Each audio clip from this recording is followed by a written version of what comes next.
bonjour, bienvenue sur Les Pas du Shiatsu, podcast lié au blog Ryoho Shiatsu, ouvert à tous les styles, toutes les écoles. Je suis François-Olivier Louaille, Shiatsushi. Des sujets, il y en a plein. Qu'est-ce que c'est qu'une relation professionnelle entre un receveur et un praticien? C'est la base. Quels sont les liens qui peuvent se créer entre deux personnes? Quels en sont aussi les risques, comme celui du transfert et du contre-transfert, qui sont étudiés en psycho notamment? Autre notion, et très importante celle-là, c'est celle du consentement éclairé. C'est quoi cette histoire? Qu'est-ce que cela implique? Yvan Bell est en notre compagnie pour cet épisode de rentrée. Yvan Bell, pratiquant, enseignant, auteur, mais aussi fondateur de Ryoho Shiatsu. Bonjour Yvan. Bonjour François-Olivier, et merci pour cette invitation à continuer le débat, à cette ouverture au débat sur la question de l'éthique. Ce sujet de l'éthique est apparu en filigrane dans notre dernière émission lors du témoignage de Maxime qui faisait part de certains questionnements. Alors pour commencer, tout simplement, peux-tu Yvan nous définir les notions de déontologie et d'éthique? Qu'est-ce qui les distingue l'une de l'autre? Alors, juste un petit rappel avant qu'on commence, c'est que les petites interviews qu'on fait sur ce podcast servent à donner la parole à des gens qui ne sont pas connus, qui font le monde du shiatsu, et puis de temps en temps de susciter des questions. Et ça a été le cas sur le podcast qui s'occupait de la question d'être un homme dans le shiatsu. Et puis ensuite, on essaye d'y répondre de temps en temps quand il y a besoin.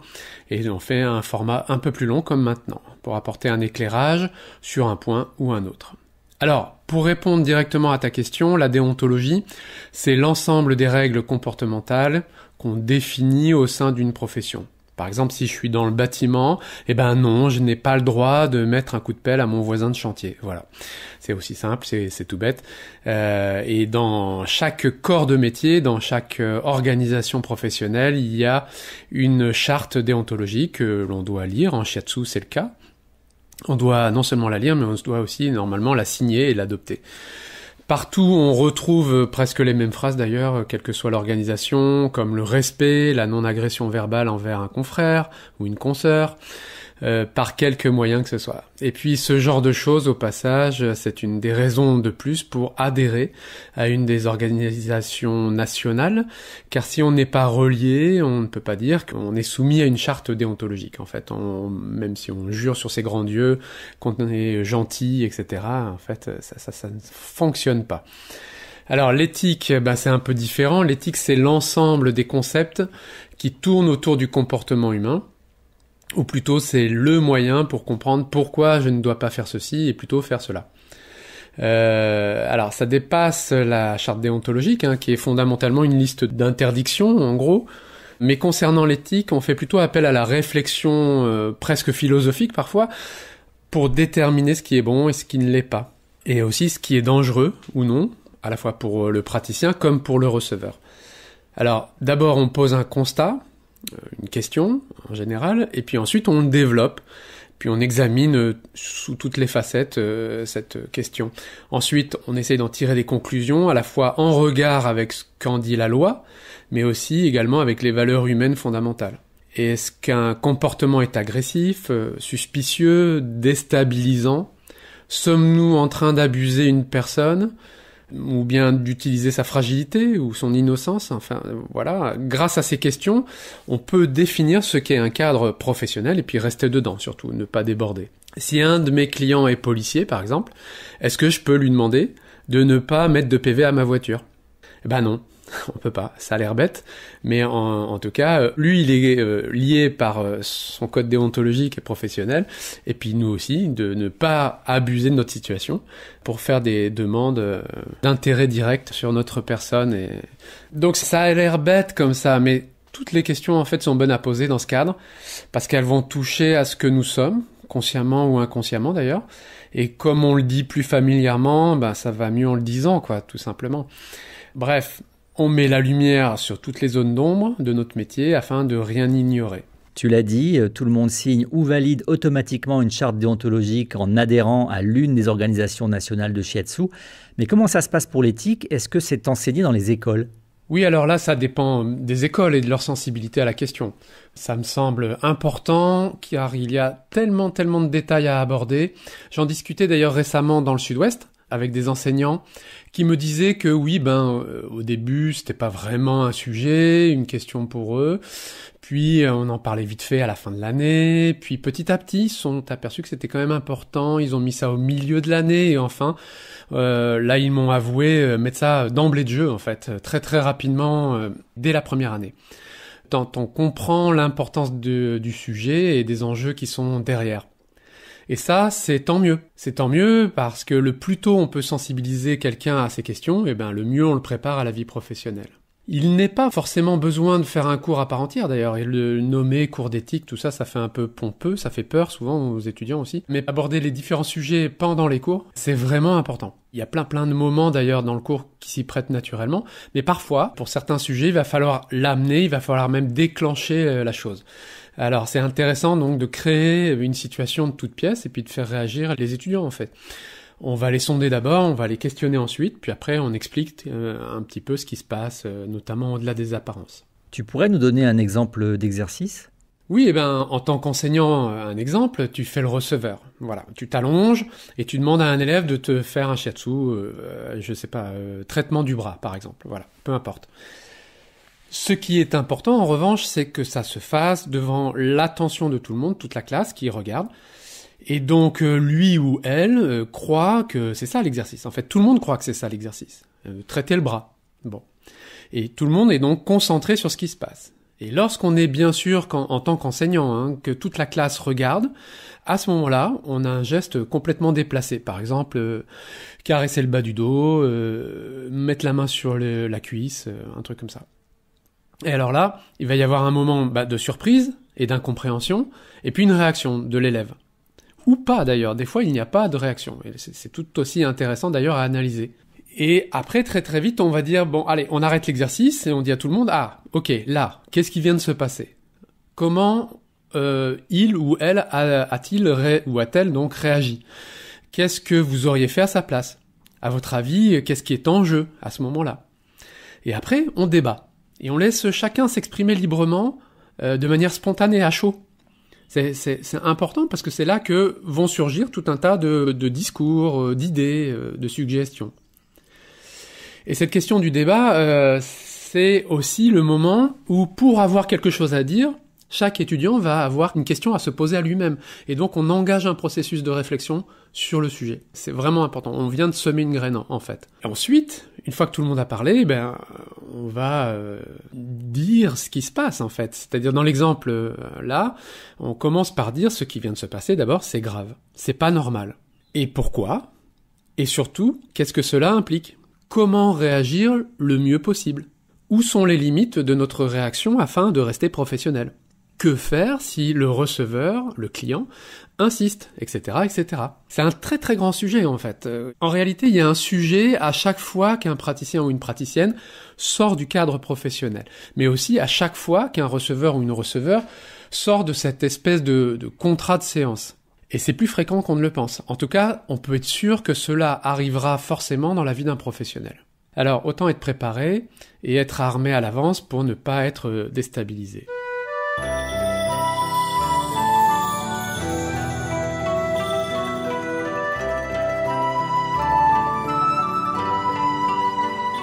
Quels sont les grands thèmes de l'éthique dans le toucher ?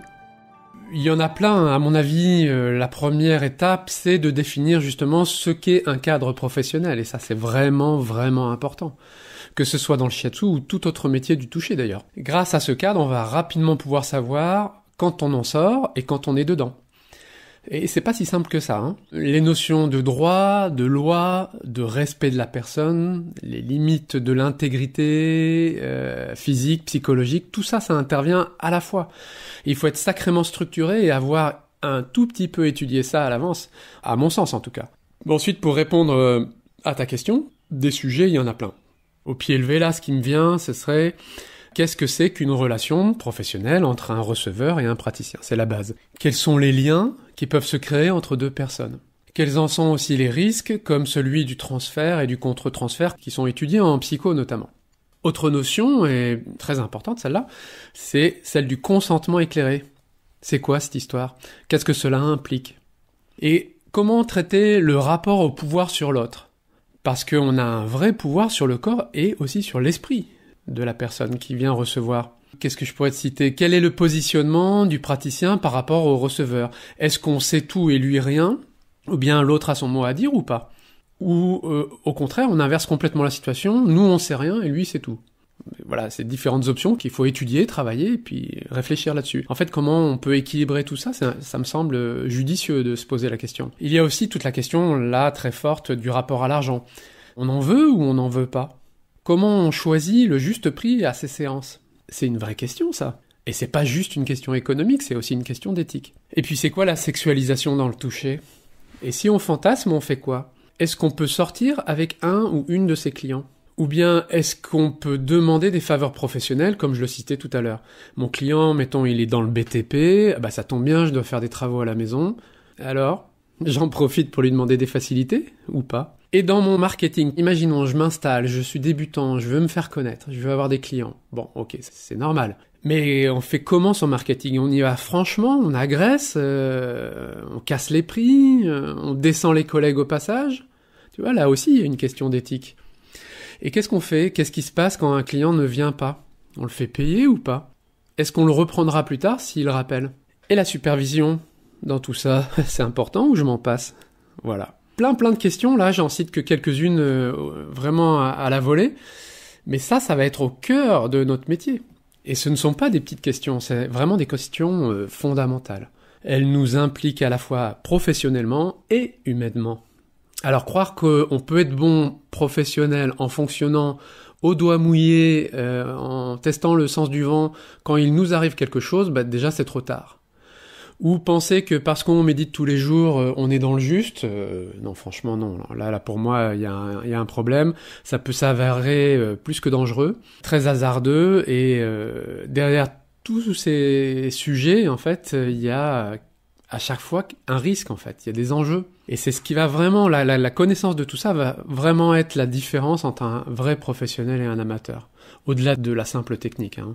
Pourrais-tu par exemple en détailler une comme le rapport à l'argent ?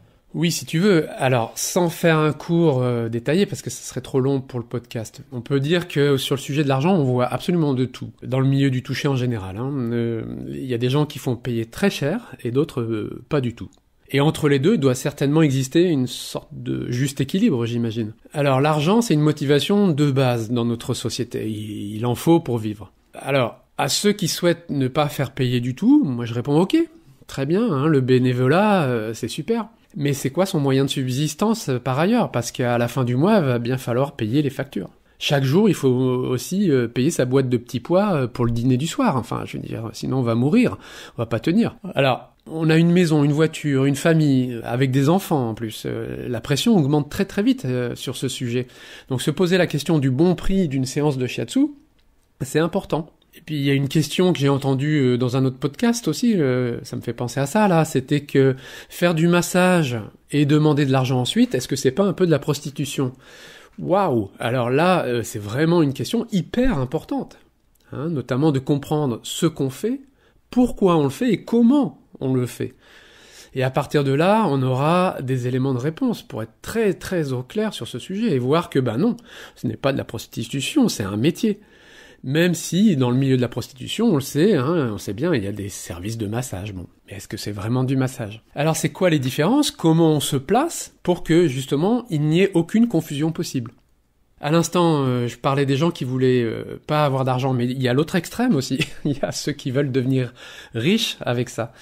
Bon, c'est bien, hein, je suis d'accord, mais ils vont avoir plusieurs problèmes qui vont se poser à eux rapidement même. Ils vont vivre certaines choses comme de vraies embûches, en fait, dans leur parcours, dans la poursuite de leur envie de richesse.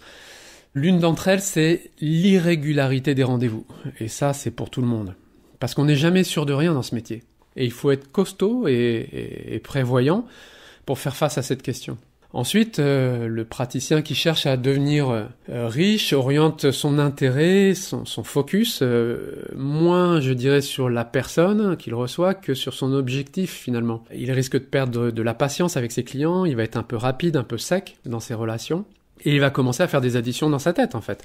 Combien il va gagner dans la journée, cette semaine, ce mois-ci, et si tout va bien, parce que là aussi, il n'y a absolument aucune garantie. Donc, au bout d'un moment, Ce qui se passe généralement, c'est traiter les gens à la chaîne et ne regarder ses journées que par rapport à ses besoins financiers ou ses envies. Et là, le lien relationnel qui est si important dans le toucher va disparaître. Et notamment dans le shiatsu, là, c'est mort à partir de là. La question derrière ça, en fait, c'est pourquoi est-ce qu'on veut plein d'argent ou pas du tout? Ou juste assez pour vivre?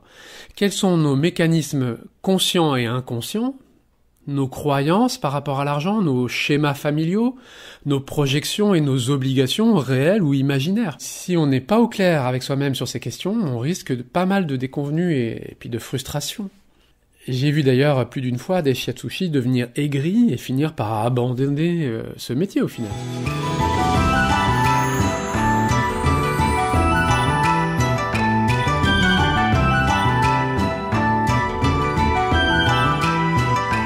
Tu as parlé tout à l'heure de sexualisation dans le rapport entre les personnes actrices d'une séance de shiatsu. De quoi s'agit-il ? Ça, c'est une autre grande question, un autre des grands thèmes de l'éthique qui nécessite franchement d'être exposé au grand jour. Là, il faut surtout pas laisser ça de côté. La sexualisation, on est d'accord, toi et moi, ce n'est pas la sexualité. C'est avant. C'est toute la phase de glissement qui amène à la sexualité. Alors, ça peut être par des gestes, du langage non verbal, mais aussi des propos à double entente, qu'on peut utiliser, une sorte de drague qui ne dit pas son nom. En tant qu'humain, c'est complètement normal d'avoir des pulsions sexuelles, du désir. Mais ce qui n'est pas normal ici, c'est qu'en tant que professionnel, c'est de ne pas s'en rendre compte. Il faut comprendre ce qui se passe, se dire qu'on est en train de glisser sur une pente savonneuse, là, pour reprendre le contrôle au plus vite de soi et puis surtout de la séance, avant que ça dérape dangereusement. Je vais te donner un exemple. Imagine, tu t'occupes d'une très belle femme, elle t'attire, mais tu restes professionnel de bout en bout, toute la séance, impeccable, rien à redire, d'accord ? Mais à la fin, tu l'invites à boire un coup. Tu lui dis, c'est pour papoter, mais surtout, on va débriefer la séance. Tu es encore dans le cadre professionnel, là, ou t'en es sorti? Pourtant, tu ne fais rien de mal, hein. On peut dire même qu'entre adultes consentants, tout est possible, non? Bah là, en fait, tu viens de mettre les doigts dans un engrenage qui peut te coûter, mais très très cher, et t'amener très loin. Et c'est là que les cours d'éthique sont essentiels, parce qu'ils permettent de comprendre également les enjeux, comme je le disais, et les risques qui se cachent derrière une situation d'apparence complètement banale. On va pousser l'exemple un tout petit peu plus loin, tu vas vite comprendre. Tu sors avec cette femme, finalement, et ça se passe bien. Bon, super. Et vous emménagez même ensemble. Fantastique. On peut dire que c'est une belle histoire d'amour qui commence, non ? La question, c'est est-ce qu'elle va durer longtemps ? Imagine ce qui se passe psychologiquement dans la tête de la personne. Tous les jours, tu vas continuer à faire ton métier et donc à recevoir des femmes. Et dans un coin de la tête de ta partenaire, il se peut très bien qu'elle se dise si c'est arrivé une fois, ça peut recommencer en fait. Et donc il y aura une incertitude et une peur. Parce que chez toi, puisque tu l'as fait une fois, il y aura cette faille et ce risque potentiel que tu cèdes à une autre pulsion avec une autre personne. Donc pour moi, en tant qu'enseignant, en tout cas je le dis, c'est une relation perdante d'avance. Elle est pourrie à la base. Autre cas, tiens, on va prendre un autre cas. La même histoire, on est séduit par une femme. Je parle de femme, mais ça marche dans l'autre sens aussi, hein, avec les hommes. Tu couches avec une personne qui est une de tes clientes, et puis après, ta conscience professionnelle, ton éthique, justement, te travaille. Tu t'aperçois que t'as fait une grosse bêtise, et puis c'est fini, tu te jures qu'on ne t'y reprendra plus. Sauf que la personne, elle rappelle, elle reveut un rendez-vous. Alors, comment ça se passe ? Si tu dis non, et qu'elle, elle te fait une proposition très claire. En live, elle te dit, on remet ça, et tu dis non. Comment elle va le prendre, en fait ? Est-ce qu'elle va pas se mettre à penser que tu utilises ton métier et l'état éventuellement de faiblesse de la personne pour coucher avec elle ? Et ça, c'est très très grave. En droit, ça s'appelle abus de faiblesse. Et puis, ça peut aller très très loin. Si tu lui refuses la seconde fois, peut-être qu'elle va se dire, mais en fait, j'ai été violée. Et elle porte plainte. T'imagines un peu le truc ? La question, c'est comment tu te défends ? Comment, devant un juge, tu défends ta position ? C'est impossible. Impossible. Donc, c'est perdant. C'est forcément des situations perdantes. Et ne pas en avoir conscience, ne jamais avoir été alerté par son enseignant de shiatsu ou de n'importe quel autre métier du toucher, c'est gravissime. Parce que là, il y a un vrai risque. On parle de peine. On parle de peine, d'amende, de prison potentiellement. Donc il faut absolument que tout ça soit mis au clair. C'est essentiel l'éthique. On est sur des questions, là c'est chaud, hein, c'est très chaud même. Donc pour ne pas tomber dans ces pièges qui s'offrent à nous, tu comprends maintenant que cette étude de l'éthique est ô combien importante, et ce ne sont pas des heures perdues en classe, même si ça peut ennuyer un petit peu au début. Mais il faut vraiment être formé à ça. Pour moi, c'est essentiel.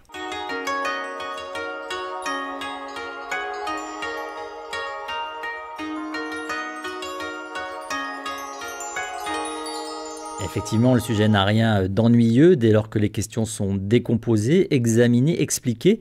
On se rend vite compte à quel point c'est fondamental. On comprend les tenants et les aboutissants, mais cela sert aussi à y voir plus clair dans ce que l'on fait et à éviter les pièges de la relation. Oui, clarifier sa pensée, ses motivations, ses actions, c'est fondamental. Ça nous évite de faire n'importe quoi.